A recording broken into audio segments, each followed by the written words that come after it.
ভগবানকে বাদ রেখে আপনি যত কর্মেই করুন না কেন, আপনি যত উন্নত স্তরের ব্যক্তি হন না কেন, আপনি যদি ভগবত ভজন না করেন, যিনি আপনার পরম প্রভু, যিনি আপনার পরম স্রষ্টা, যার ইচ্ছাতে আপনার সৃষ্টি হয়েছে, যিনি আপনার সমস্ত কিছু পূর্ণ করছে, আপনার কর্তব্য হচ্ছে তার সেবা করা, তার সাথে নিজেকে সম্বন্ধ করা।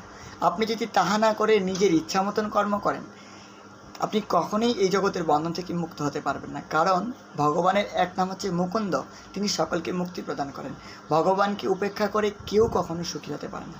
তাই প্রত্যেকের কর্তব্য হচ্ছে ভগবানের সাথে সম্বন্ধযুক্ত হওয়া। কারণ ভগবান হচ্ছেন আমাদের প্রভু, তিনি হচ্ছেন আমাদের পরম মালিক, তিনি হচ্ছেন আমাদের পরিচালক।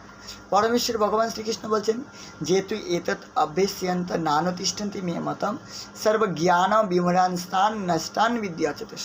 কিন্তু যারা অসূয়াপূর্বক আমার এই উপদেশ পালন করে না, তাদেরকে সমস্ত জ্ঞান থেকে বঞ্চিত, বিমূঢ় এবং পরমার্থিক লাভের সকল প্রচেষ্টা থেকে ভ্রষ্ট বলে জানবে। অর্থাৎ যারা ভগবানের ভজনা করছে না বা ভগবানের নির্দেশ পালন করছে না, যারা কৃষ্ণের নির্দেশ পালন করছে না, তারা যতই জ্ঞানী হোক না কেন, যতই পণ্ডিত হোক না কেন, যতই বেদ পাঠ করুক না কেন, যত কিছুই করুক না কেন, সে যদি ভগবানকে না জানতে পারে, ভগবানের সাথে তার সম্বন্ধকে স্থাপন না করতে পারে, ভগবত ভজন না করতে পারে, তাহলে তার পারমার্থিক প্রচেষ্টার সমস্ত কিছুই ব্যর্থ।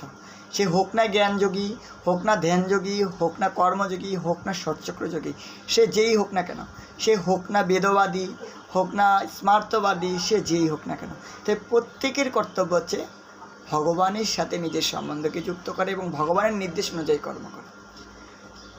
নারায়ণ পর বেদা, নারায়ণ পর মখা, নারায়ণ পর যোগা, নারায়ণ পর কর্ম, নারায়ণ পর ধর্ম।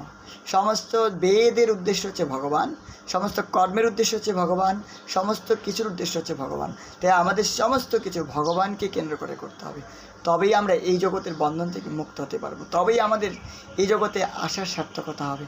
অন্যথায় সমস্ত কিছুই ব্যর্থ। হরি বল।